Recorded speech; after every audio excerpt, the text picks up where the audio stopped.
Ele que é o coordenador Boa tarde a todas e todos os telespectadores da TV Expresso 61.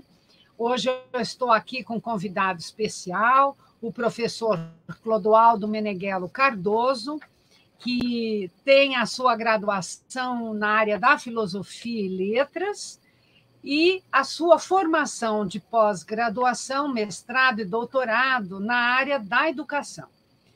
E o professor é da Universidade Estadual Paulista, onde ele fez a sua pós e foi professor longos anos, né, tendo se aposentado, e também fez um pós-doutorado na História Social da USP, e ele está agora como professor aposentado do Departamento de Ciências Humanas, da Faculdade de Arquitetura, Artes, Comunicação e Design da Unesp, no campus de Bauru.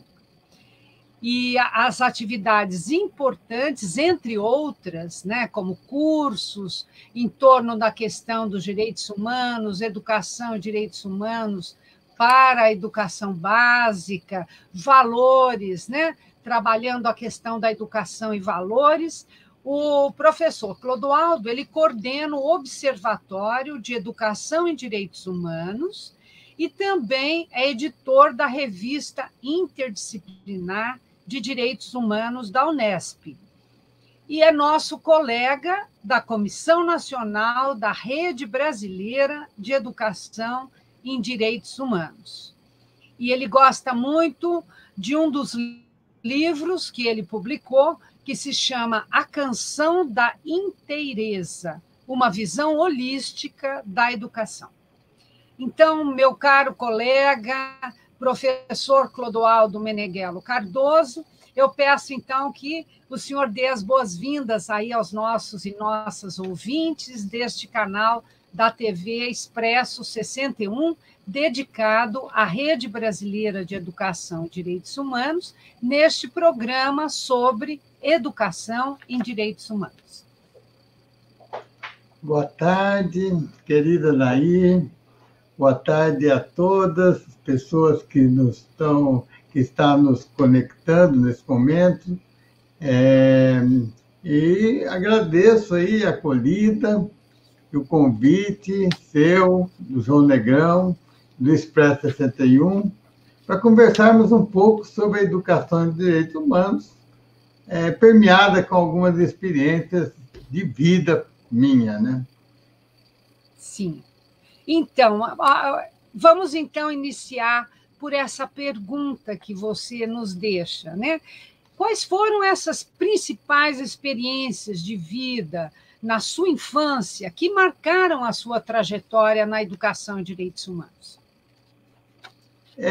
Eu fui uma criança que viveu no interior, em cidadezinhas pequenas, em contato muito com a natureza, andando em fazenda, em sítio, e morando pertinho da estação, porque meu pai era chefe de estação.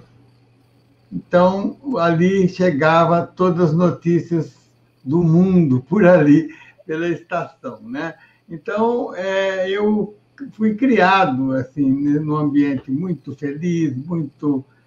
Senti uma criança muito amada, e mesmo morando assim, numa cidade muito pequena, algumas cidades bem pequenas, eu tinha uma curiosidade muito grande para o exterior, para o mundo, né? E essa curiosidade vinha por dois fatores. Uma era a religião.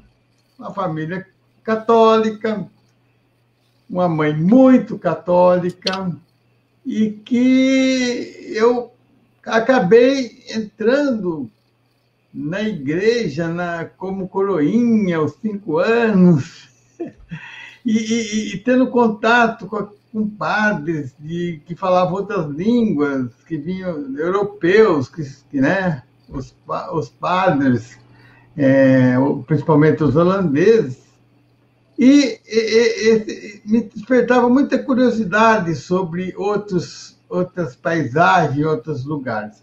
E a estação, porque é pela estação que chegava o trem de outro lugar, e é pela estação que saía o trem e sumia na curva. E eu muitas vezes perguntava para o meu pai: pai, o que tem depois da curva? Para onde vai esse trem?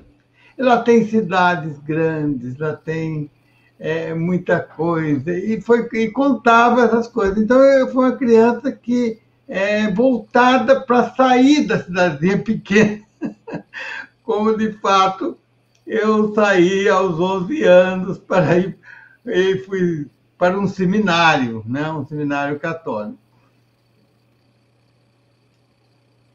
Então, isso tudo fez, né, a sua vida também seguir um certo caminho, né? Porque, pelo que eu vi, a sua formação intelectual tem uma base na ética e na religião. Você poderia contar um pouco essa trajetória?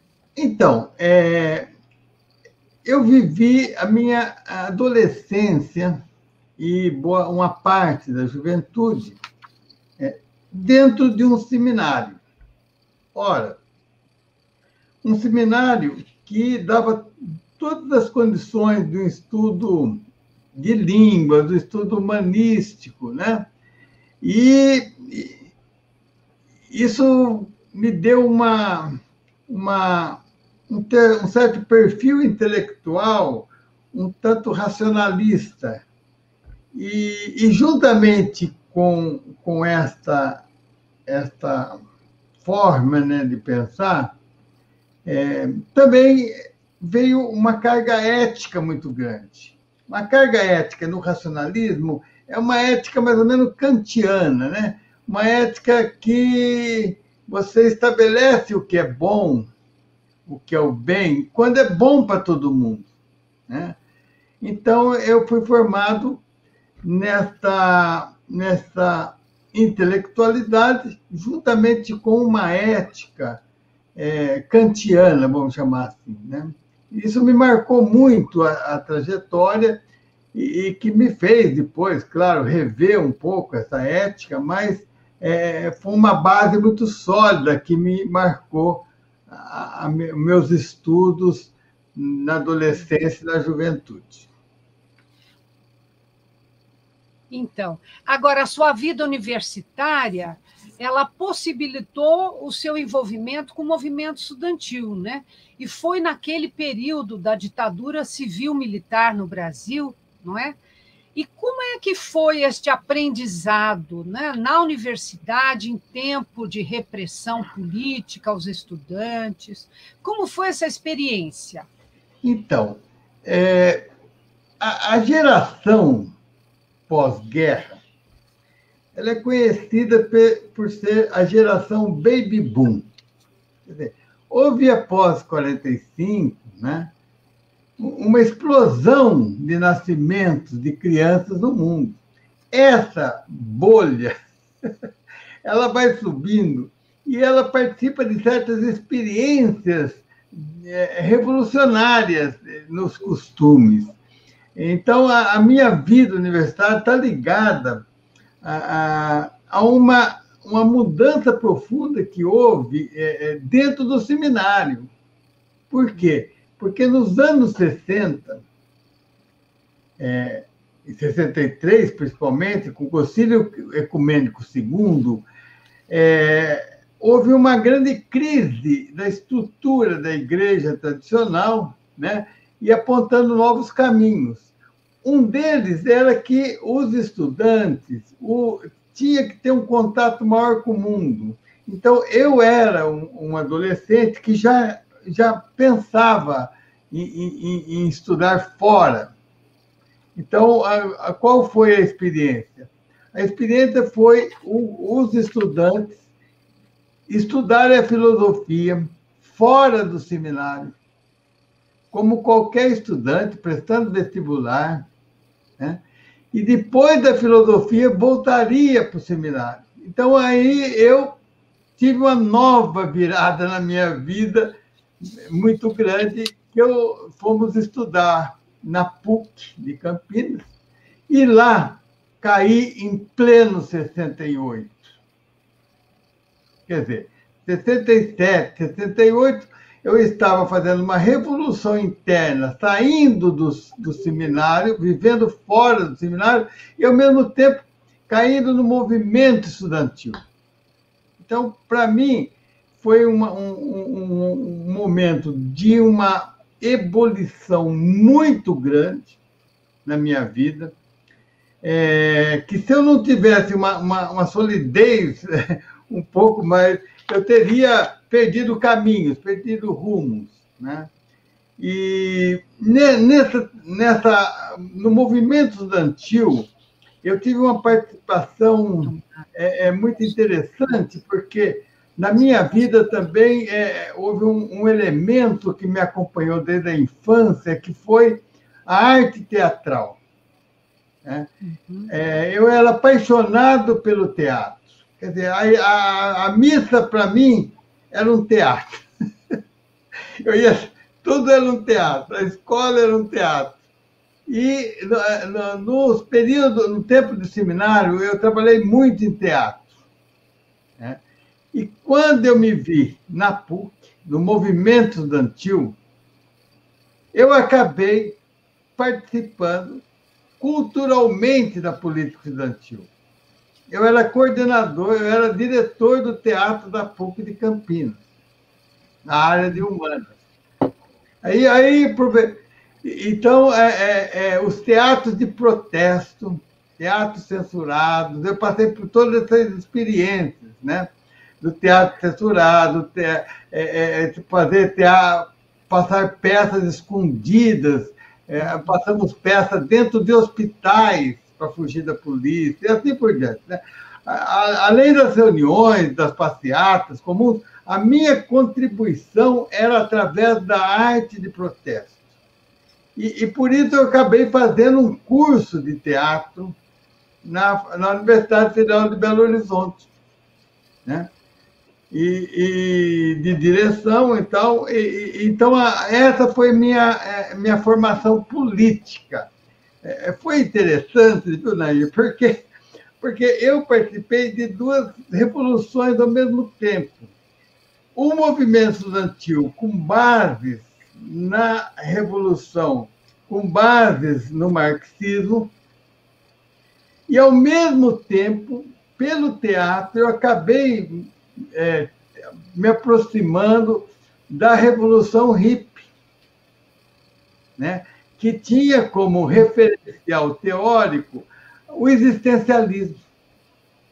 O existencialismo. Então, era coisa interessante, porque, como o existencialismo também dialogou com o marxismo, né, naquela época, Sartre dialogou, então eu naveguei ali nessas duas esferas, né, da revolução dos costumes, né, então, e da revolução e desse movimento estudantil mais organizado, assim, politicamente. Mas eu acabei tendo essa formação política não só dirigida pelo movimento estudantil, né? A outra tinha também, mas era uma visão mais aberta. E aí, quando eu terminei a faculdade, eu fui para o Rio de Janeiro. Eu fui fazer teatro e pós-graduação na filosofia. Eu fui para o Rio nos anos 70, né, com o objetivo de fazer teatro e, ao mesmo tempo, a pós-graduação. Né? E aí participei de todo o movimento, né, teatral da época lá. Então, foi essa aí a minha formação aí universitária, né? Foi talvez um momento mais intenso da minha vida, foi esses 4 anos de universidade. Ah, que interessante, né? Essa combinação da arte e da política, né? É muito importante isso, né? E serviu muito nesses tempos de repressão política, né? Mesmo na USP, a retomada do movimento estudantil da Universidade de São Paulo foi pelo teatro também, né? Que o DCE fez o Bichusp, não é? Que eu participava do DCE. Então, foi feito o Bichusp, e, a partir daí, os estudantes dos seus grupos de teatro fundaram os novos centros acadêmicos pós-68, né? Que em 68 tudo tinha sido reprimido, né? A universidade não tinha mais essa força, né?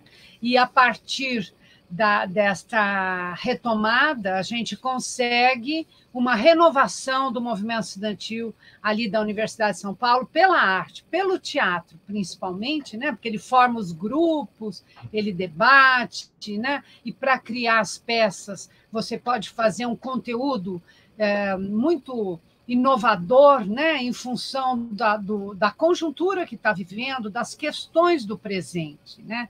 Isso é muito interessante. E uma outra questão que eu gostaria de conversar com você, que você fez a formação universitária em filosofia e letras, né? Você podia falar esses dois momentos da sua vida, como é que isso aconteceu, não é? Nos anos 70, então, eu tive essa formação de filosofia, né? E filosofia, e no primeiro momento, filosofia e teatro, né? Estudava essas duas questões, essas duas áreas, mas a minha vida teve uma virada muito grande no começo dos anos 70, uma virada imensa, assim como teve para sair do seminário e tal. A virada foi que a repressão estava muito forte. No Rio de Janeiro, a repressão estava muito forte, e eu acabei mudando, ficando 2 anos em Petrópolis. Mal sabia eu que em Petrópolis havia a Casa da Tortura, né? Mal sabia eu. Né? Eu cheguei a almoçar várias vezes num restaurante ao lado daquela casa, lá, meu Deus do céu. Né? Mas a Casa da Morte, né? Como ela ficou conhecida, né? Ali todos que entraram foram assassinados, só ficou a Inês Etienne. Era impressionante, ninguém sabia. Era tudo normal por fora. E aí eu tive uma experiência assim, foi uma época de transição muito dura, porque eu tinha que trabalhar, eu acabei abandonando o projeto de mestrado, que estava iniciando como aluno especial do professor Carneiro Leão, né, na Federal. E aí trabalhei em teatro 2 anos em Petrópolis, no teatro semiprofissional, mas trabalhava em um escritório para poder ganhar, sobreviver. E foi uma época assim, de pensar muito, né, que eu me sentia acuado, né, porque aquele sonho estava abortando, né, do mestrado, não tinha condições de ficar no Rio de Janeiro, não havia condições, sozinho, sem nenhum parente, sem nada, né, não havia condições. Foi quando eu resolvi voltar para o interior. Resolvi voltar para o interior e começar, já que a filosofia, né, aquele sonho de carreira universitária tinha sido abortado, eu resolvi voltar para o interior e comecei outra faculdade. Aí minha formação em letras. Né? Minha formação em letras, e eu dava algumas aulas de filosofia em faculdades particulares à noite, mas não chegava a ser um projeto de estudo, né? Era algumas aulinhas só. Mas aí eu comecei a fazer um projeto em letras. Né? Um projeto em letras e teatro.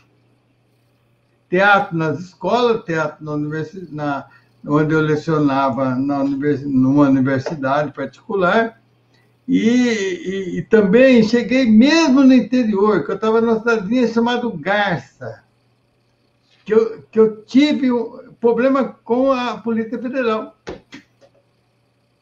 Por causa do teatro. Até lá, quer dizer, achei que eu estava totalmente isolado, né, tal. Então, eu passei aí, Nair, quase 10 anos, assim, né? Os anos 70 inteiro, quase 8, 10 anos, eu passei trabalhando com letras, participei de 2 coleções de livro de português para criança. Trabalhava com criança. Eu optei em trabalhar com criança, né? E ali eu desenvolvia um pouco a filosofia, né? A ética, e desenvolvia tudo aquilo que eu tinha aprendido na política, através do português, né?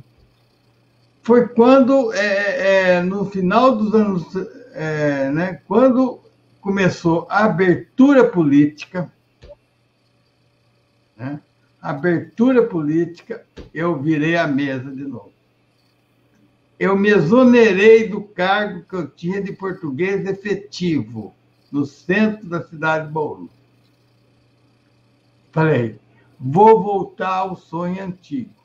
E comecei, depois de 40 anos, a fazer de novo, começar o mestrado, o doutorado, pós-doutorado. Fiz viagens de estudo na Europa, né? Então, foi mais 10 anos que eu fiquei estudando, só estudando, né? E aí trabalhando na parte cultural, no que era possível, na abertura cultural. Eu atuei muito na cultura em Bauru, né, na área de teatro. E fazia minha carreira universitária e trabalhava em teatro, né? Só que os meus estudos, né, foi dirigindo para a ética, né? A ética,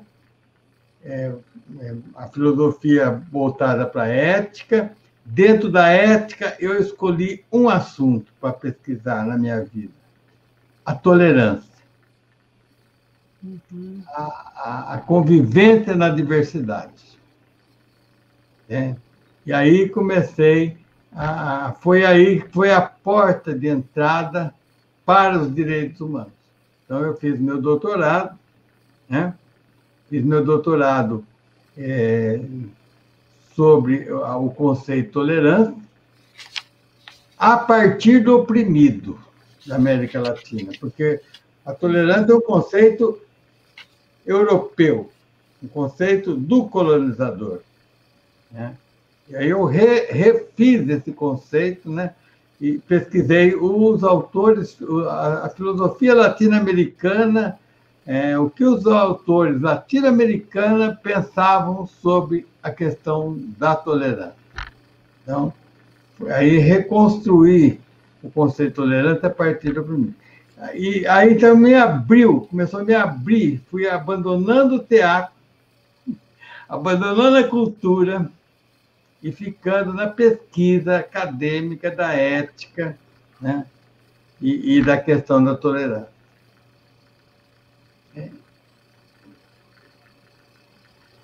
E aí você ingressou na universidade? E aí eu ingressei na universidade, né? Ingressei na universidade e me dediquei, né, à universidade 20 anos, praticamente 20 anos, né? Até hoje, né? Mas formalmente quase 20 anos, né? E ali eu comecei um projeto de criar núcleos, né? Ligado, primeiro, um núcleo pela tolerância, onde eu organizei todo o material que eu tinha pesquisado.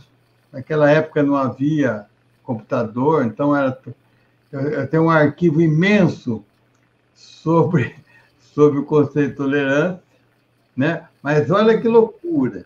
Você xerocava o texto, xerocava a capa do livro, a folha de rosto, a ficha catalográfica e o texto, e o arquivo. Se alguém pedisse por carta, por e-mail, eu xerocava e mandava. Então, criei um núcleo chamado Núcleo pela Tolerância, aí publicamos livros, né? E foi aí que eu comecei a minha trajetória acadêmica, né? Com aquela preocupação, né? Eu sempre tive a preocupação de tentar deixar alguma coisa que ficasse, né? Que não fosse uma coisa minha, que ficasse alguma estrutura, algum organismo, né? Que ficasse. Essa foi a minha preocupação constante, né? Constante na universidade. Aí criei o núcleo, e aí eu me abriu um campo, né? De relações fora da universidade. Por conta desse estudo, dessa preocupação, eu acabei participando do projeto da UGM. A UGM é a Associação das Universidades Grupo Montevidéu. Então, eram, na época, 23 universidades da América Latina, né, que tinham uma organização de intercâmbio e que foi chamada pela ONU a fazer um projeto de direitos humanos nessas 20 universidades, nessas 23 universidades. Então, eu fui muitas vezes para o Uruguai, porque a sede era no Uruguai, as reuniões eram no Uruguai. Então, eu fui representando a Unesp e acabei entrando na comissão que foi organizada de implantar esse projeto nas 23 universidades. Era um do Uruguai, um do Brasil e um da Argentina. Então, o projeto surgiu assim, o observatório surge assim, né? Cada universidade tomou seu perfil, tal. Algumas não realizaram o projeto, mas a Universidade do Buenos Aires realizou de forma brilhante. A Unesp cria o observatório, né? Já era uma proposta. Então, esse foi um intercâmbio o primeiro grande intercâmbio que eu fiz fora da universidade. E aí, nesses anos, nós começamos alguns movimentos, né, na educação de direitos humanos dentro da universidade. Primeiro, criar núcleos na Unesp. Hoje nós temos vários núcleos na Unesp. A Unesp está espalhada em mais de 24 cidades, no interior toda do estado de São Paulo. Núcleos de quê? Não mais de tolerância. Núcleos de direitos humanos? Não, é direitos humanos. Não mais do estudo da convivência da diversidade, do preconceito. Então, eu abri para os direitos humanos. Né? Então, os direitos humanos, a questão do preconceito, da convivência da diversidade, ficou apenas um aspecto. Então, abri para estudar direitos humanos. Aí eu tive contato com a Benevites, né? Foi quando eu tentava fazer o Comitê Estadual de Direitos Humanos em São Paulo, para fazer o documento estadual, como chamava, o Plano Estadual de Educação e Direitos Humanos. Uhum. Então, eu participei dos encontros na USP, a Benevides participou de alguns, eu fiquei conhecendo, não tive muito contato. Mas dentro da Unesp, a ideia nossa era criar núcleos, né, e com pós-graduação. Temos um pós-graduação montado, Nair, montadinho. Ah, sim. Né, que nós estávamos junto na mesma época, com a Paraíba, no seu pós-graduação interdisciplinar, com Pernambuco, Goiás, a UNB e a Unesp. A Unesp era a única, eram 5, se eu não me engano, era a única estadual que estava nesse projeto. A Unesp não enviou o nosso projeto. Mas vocês tinham o projeto da pós? Projeto pronto, ficamos 3 anos trabalhando nisso. Vários colegas foram lá fazer seminário conosco, um grupo de 12 professores. Na Unesp é muito difícil você ter um pós-graduação interdisciplinar, porque os professores estão espalhados em 24 cidades. Tem cidade a 600 quilômetros da reitoria. Mas, quando esse projeto não foi possível, eu abri um outro projeto acadêmico, a revista. Aí, então, aí comecei, né? O observatório fazia projetos na sociedade, projetos internos, e tinha uma revista acadêmica, né? Onde ele acolhia publicações, né?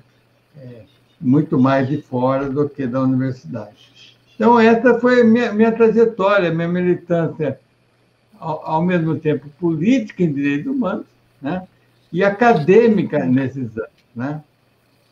Nesses anos aí que eu passei na universidade.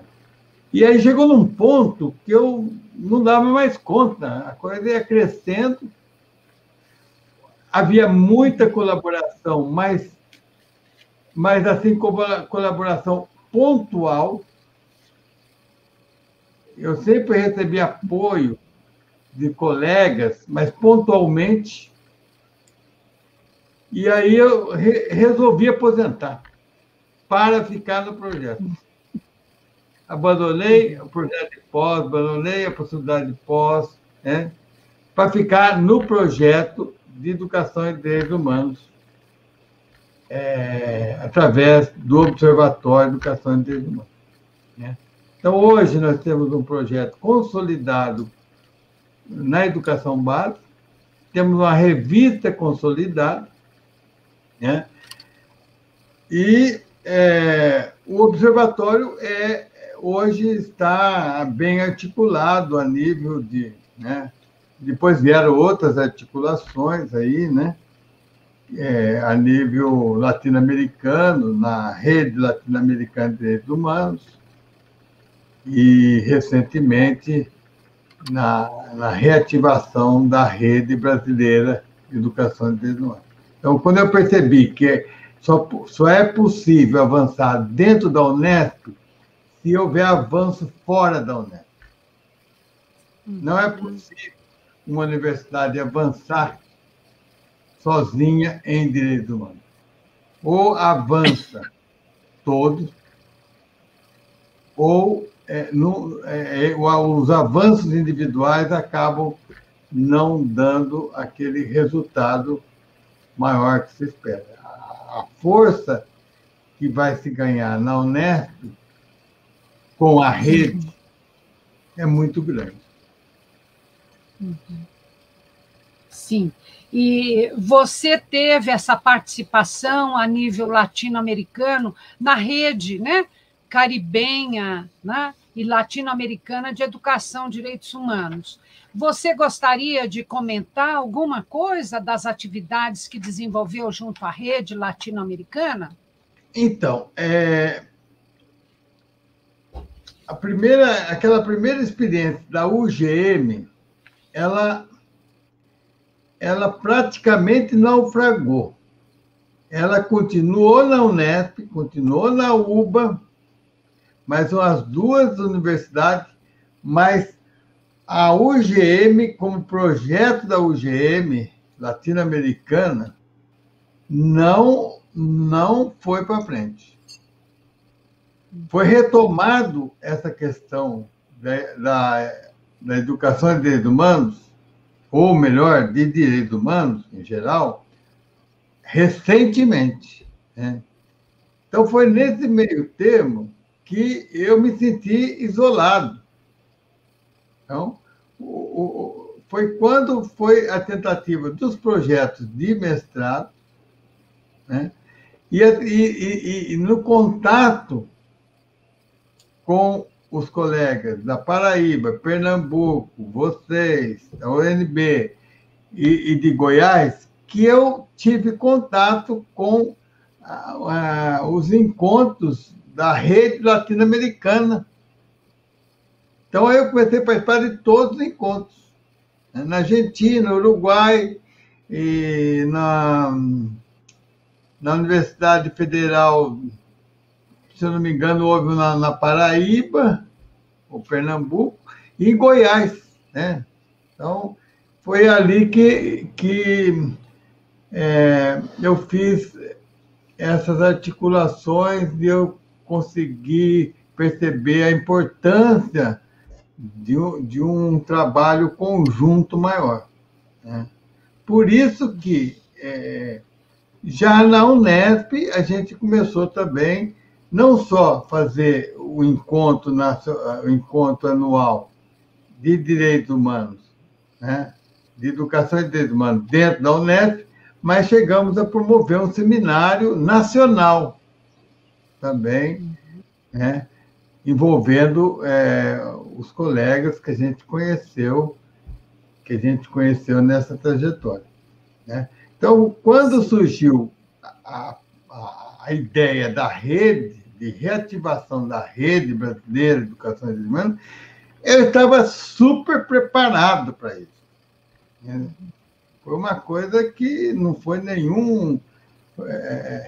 não foi difícil nenhuma decisão de participar, porque nós já estávamos preparados com toda essa experiência que foi crescendo, né? Tanto com as reuniões, com as participações nas publicações, né? Nós tivemos projetos belíssimos de publicações aí, né?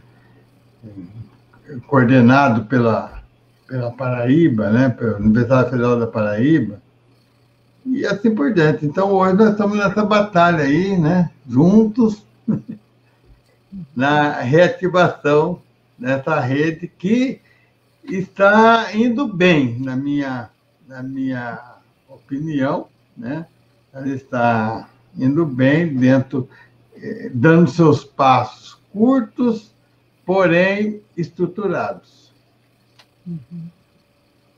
Já estamos hoje com quantos participantes e entidades, Clodoaldo? Então, nós estamos com umas 60, 70 entidades. 60 entidades? O número de participantes é até difícil saber direitinho. Por quê?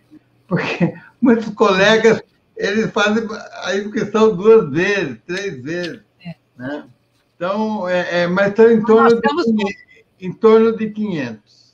Em torno de 500, né? Já recebemos 700 e poucos formulários, mas 500 que já foram aceitos, que já estão na listagem de associados. Pois tem alguns colaboradores também. Mas em torno de 500. Esse é um perfil muito positivo, né? Que a rede começou a ser reativada o ano passado, não é? Foram 6 meses. Muito pouco tempo, né? 6 meses de organização e 6 meses de estruturação. Nós temos um site, né? Temos essa estruturação dos associados, né? Que agora vai ganhando força e vai desdobrando nas atividades estaduais. Ah, sim. Sim. É muito importante, tudo isso, né? E quais são os sonhos que você tem a respeito, essas perspectivas de futuro, né, da rede brasileira de educação e direitos humanos? Então, eu acho que cada vez mais a gente toma consciência da grande demanda social do Brasil, né? Quer dizer, não é possível conviver mais num país com tanta desigualdade. Uhum. E somente um tipo de democracia facilitará a superar esse problema. Não é qualquer democracia. Nenhum autoritarismo resolveria. Sim. Mas também não é qualquer democracia. Então, a construção de uma democracia social, de uma democracia igualitária, que você tem um equilíbrio da diversidade, da equidade, da igualdade, né? É o nosso desafio. Embora nós estamos com alguns problemas do século XIX, a questão da educação, por exemplo, Sim. Como direito, a educação como direito, né? Não é a educação em direitos humanos, mas a própria educação como direito, né? Então, esse é um sonho que a gente vai perseguir, vai lutar, né? Sempre, né? Porque esse tipo de democracia que a gente imagina, ela é como um carro, uma luz, um farol de um carro na escuridão. Ele aponta, ele ilumina o caminho, mas quando você chega perto daquele ponto que ele iluminou, ele está iluminando mais para frente. Então, você sempre está vendo um ponto que você não está atingindo. Então, é uma democracia, essa democracia de construção permanente. Então, esse é um sonho. Como fazer isso? E isso só é possível numa cidadania crítica, coletiva, né? Então, o meu sonho é, na educação de direitos humanos, eu falo com os adolescentes, eu falo com os alunos calouros, onde eu trabalho mais, porque a nossa ação da universidade está voltada mais para a formação docente, a formação dos calouros e tal, né? Quando um aluno, né, inclui a felicidade coletiva no seu projeto de felicidade individual, quando ele participa de uma reunião para discutir um problema que não é dele diretamente, mas é um grupo, ele começou a construir, nós começamos a construir esse país. Então, esse é um sonho. Agora, dentro da Unesp, o meu sonho é conseguir, né, a construção, a formalização de uma política de direitos humanos institucional. A universidade pública tem que ter essa coragem de entrar nessa luta, oficialmente, porque ela é pública, é dinheiro público. Quem está sustentando a universidade pública é o trabalhador. É o trabalhador que está privado dos direitos humanos. Então, entrar na luta oficial dos direitos humanos é entrar ao lado do oprimido. Então, mas isso tem que ser explícito. Tem que ser uma política explícita. Podemos discordar do método, mas não dessa finalidade. Então, esse é um outro sonho, né, que a gente tem, que a gente continua a trabalhar aí, com muita alegria, inclusive, viu? Porque só é possível, né, atravessar isso daí sem essa tempestade que nós estamos vivendo aí, esse pandemônio, além da pandemia, É. É a pandemia e o pandemônio. Essa é possível. O país é um grande teatro, né? Teatro do absurdo. É. E também o teatro do oprimido. Justamente. Ah, eu fui aluno do Boal. Ai, que lindo! O teatro do Augusto Boal, oprimido. grande mestre. Mas é isso aí. Então, mas olha, muito obrigada, viu? Acho que foi muito interessante esta entrevista, onde você nos repõe uma memória de um passado que os mais jovens não viveram, não é? E é muito importante o seu depoimento dessas experiências vividas, a nível pessoal, a nível político, a nível da arte, né? E a União Nacional dos Estudantes, tinha um papel importantíssimo, né? Nessa política cultural do país, né? Os CPCs, né? Os centros da cultura popular que irradiavam por todo o país, e com certeza você fez parte dessa rede, né? Dessas atividades estudantis, culturais, da maior riqueza deste momento da história brasileira. Então, achei muito importante e agradeço a você essa participação hoje e ao nosso público aqui presente, que estão acompanhando as entrevistas da Rede Brasileira de Educação e Direitos Humanos, com os seus e suas convidados e convidadas a cada semana. Então, um abraço a todas, todos, e muito obrigada pela audiência. Ô, Nair, eu que agradeço, viu? Um grande abraço, parabéns pela essa iniciativa, tá? E logo, logo vamos inverter, viu? Nós vamos entrevistar você. Tá certo. Um abraço para o João Negrão aí. Tá certo. Não, ele fez até uma entrevista comigo, logo de início. Tá o João bom. Negrão fez. Já fez a primeira. Isso. É a primeira. E aí ele me convidou para fazer a entrevista pela rede, né? Que eu falei então, que era da rede. Está sacramentado. Um convite tão gracioso, generoso, que o João Negrão fez para a Rede Brasileira de Educação e Direitos Humanos. Né?